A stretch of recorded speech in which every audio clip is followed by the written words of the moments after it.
Next function आता है काउंटिफ function, S लगा हुआ है। जैसे कि हमने लास्ट फंक्शन किया था काउंटिफ।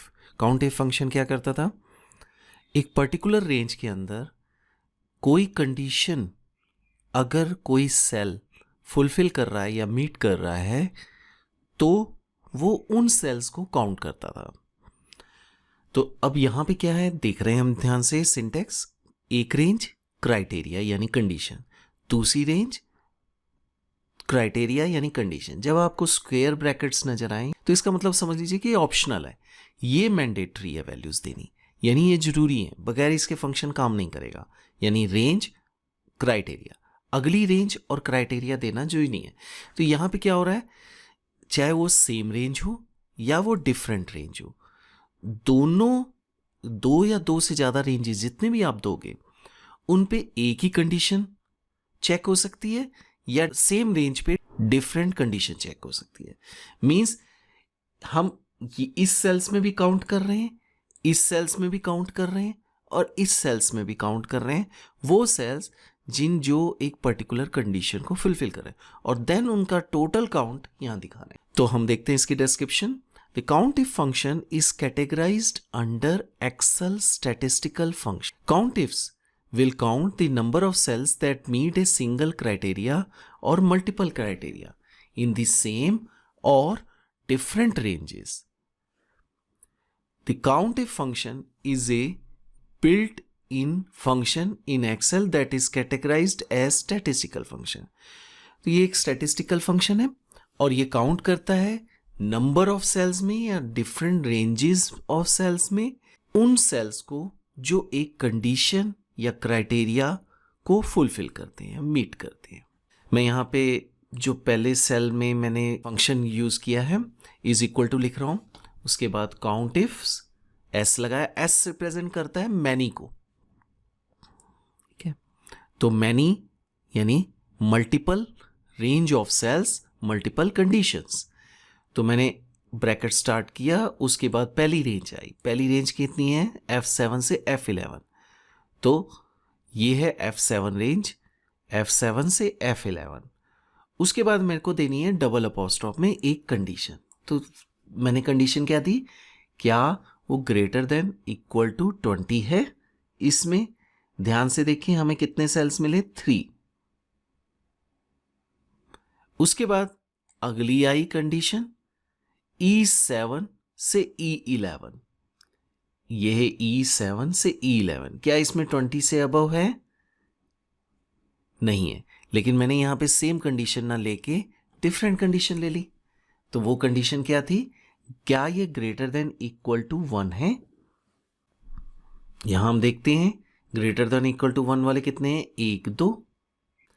यहां पे जो रेंज ली गई वो रेंज थी E7 से E11 वाली, और उसमें कंडीशन क्या थी, ग्रेटर देन 1 वाली। तो 2 सेल्स मिले, इनमें कितने सेल्स मिले, 1 जो 20 से अबव थे, 1 2 और 3 सेल्स मिले। अब मैं एंटर प्रेस करता हूं तो यहां देख रहे हैं कि सिर्फ 2 आई वैल्यू। ऐसा क्यों हुआ? ऐसा इसलिए हुआ क्योंकि आप देखोगे कि ये दोनों कंडीशन जो है फुलफिल हो तो काउंटिंग रिटर्न करेगा। तो अगर हम देखें कि पहली कंडीशन में 20 से अबव वाले सेल्स कौन से हैं, ये 1 2 3 है। लेकिन दूसरी कंडीशन में ग्रेटर देन 1 वाले सेल्स कौन से हैं, सिर्फ ये 2। तो 20 से अबव वाले ये 3 हैं, ग्रेटर देन 1 से अबव वाले ये 2 सेल्स हैं। तो वो अगर इस रेंज को देखेगा तो उसको सिर्फ 2 सेल्स ही मिलेंगे।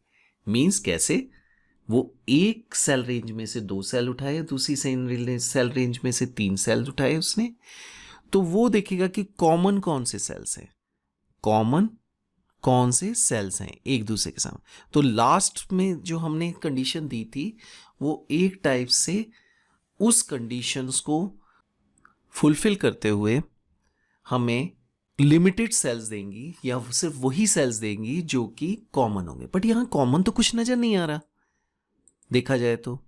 चलो हम इसको दूसरी तरह से लेते हैं, इसकी वैल्यू को मैं लेस कर देता हूं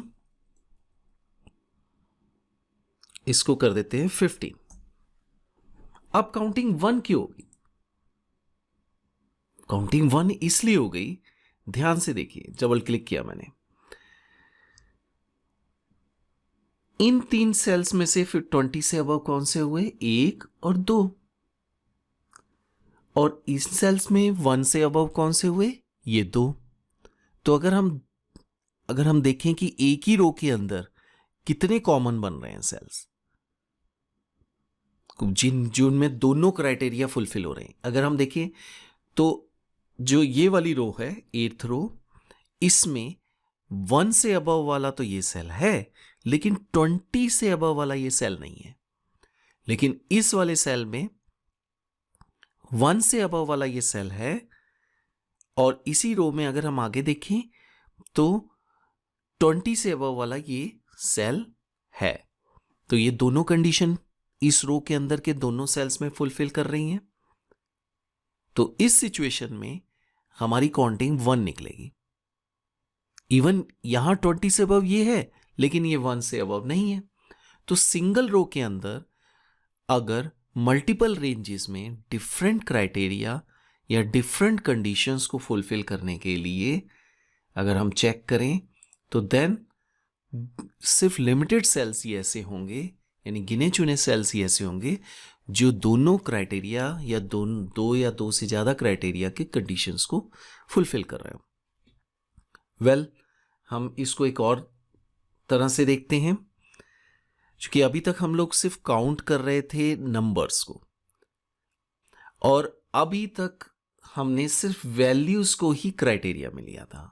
अब यहां पे मैंने एक और फंक्शन दोबारा से यूज किया, काउंट इफ D7 से D11 रेंज, D7 से D11 रेंज, उसमें अगर ग्रेटर देन 20 है, कौन कौन से हैं? 1 2 3 4 5, पांचों हैं।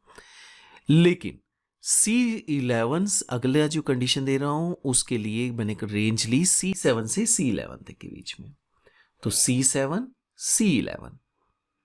तो अगर हम ध्यान से देखें, C7 से C11 रेंज, उसमें मैंने यहां पे टेक्स्ट डाला हुआ है और मैं चेक क्या करवा रहा हूं, कॉमा, आगे कंडीशन क्या दी है? सिर्फ कीवीज लिखा है, no equal to, no less than operator, no greater than operator, no not equal to. अगर कुछ नहीं ऑपरेटर तो ये मान लेगा कि वो सेल्स इस रेंज में जिसके अंदर कीवीज है, यानी वो इक्वल टू चेक करेगा। तो अब हम यहां देख रहे हैं कीवीज किस किस में है? 1 में, 2 में। तो इधर हमें 5 सेल्स मिले, इधर हमें सिर्फ 2 में ही कीवीज मिला। तो उस सिचुएशन में इन सिर्फ 2 रोज में, एक 8th रो और एक 11th रो, उसमें दोनों कंडीशन फुलफिल हो रही है कि कीवीज भी मिल रहा है, ग्रेटर देन 20 भी मिल रहा है, कीवीज भी मिल रहा है, ग्रेटर देन 20। तो क्या रिटर्न होना चाहिए? 2। क्या मैं यहां पे कीवीज डाल के देखूं? क्या स्मॉल में डाल के देखूं कीवीज? कोई फर्क नहीं पड़ता, स्मॉल हो कैपिटल हो, उसने कंडीशन फुलफिल कर दी 3। क्या मैं यहां 20 से कम कर दूं?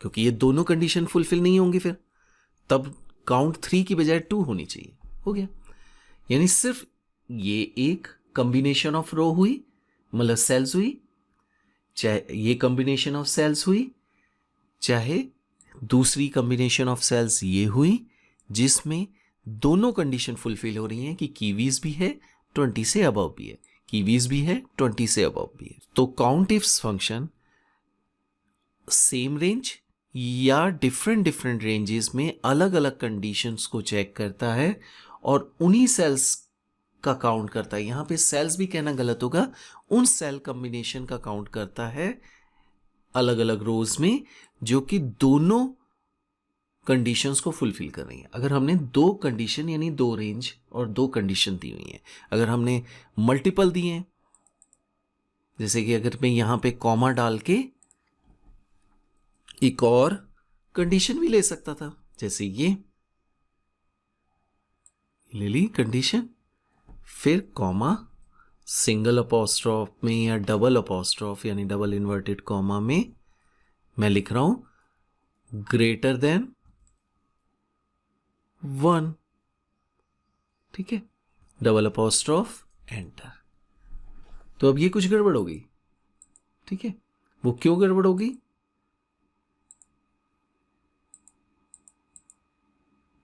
ओके, कुछ ये मैंने सेल रेंज गलत कर दी थी। एंटर, देखते हैं 1 आ गया, क्योंकि ब्लैंक सेल ले लिया था ना, ये एम्प्टी सेल्स को काउंट नहीं करता, तो प्रॉब्लम आ गई।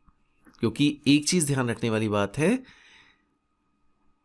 कि ये तीनों रेंजेस जो मैंने ली, सेल रेंजेस, ये एक ही ग्रुप ऑफ रोज को रिप्रेजेंट करनी चाहिए। यानी जो रोज हो उन्हीं के ये सेल्स होने चाहिए, तब ये कंडीशन सही तरह से फुलफिल करेगी। मोस्टली आप टेबल्स जो स्टैटिस्टिकल डाटा में यूज करोगे इस फॉर्मेट में ही होंगी, और उनमें ये सेल रेंजेस हम यूज करें। अब देखते हैं ये 1 क्यों आया। कंडीशन क्या थी? जिसमें कीवीज हो 3 सेल मिले, 1 2 3, ये 3 रोज मिली। फिर 20 से अबव हो, इसमें 20 से अबव था, इसमें नहीं था, इसमें 20 से अबव था। बच कितने गए? अब कितनी रोज रहेगी जो दोनों कंडीशन को फुलफिल कर रही हैं? एक ये रह गई, एक ये रहेगी। आगे चलते हैं, 1 से अबव कौन से हैं? एक ये वाली रो में है, ये वाला सेल, और दूसरा इसमें देखें नहीं है, तो अब और फिल्टर होगी वो रोज। तो अब कितनी रोज बची? एक। तो हम देख रहे हैं कि ये सेल्स को काउंट नहीं कर रहा, अल्टीमेटली रोज को काउंट कर रहा है। उन रोज में जिसमें वो सारी कंडीशन फुलफिल हो रही हैं जो कि हमने अपने फंक्शन में दी हैं अलग अलग रेंजेस के लिए, तो वो उन्हीं रोज को काउंट करेगा। 3 रोज में से उसने हमें सिर्फ 1 रो निकाल के दिखाई, जो कि थी ये वाली, जिसमें कीवीज भी है, 20 से अबव भी है, 1 से अबव वैल्यू भी है। तो इस तरह से ये काउंटिव फंक्शन यूज होता है, जो कि नंबर्स को काउंट करता है, टेक्स्ट को काउंट करता है मल्टीपल कंडीशंस में। तो इस फंक्शन को आप यूज कीजिए। Thank you very much.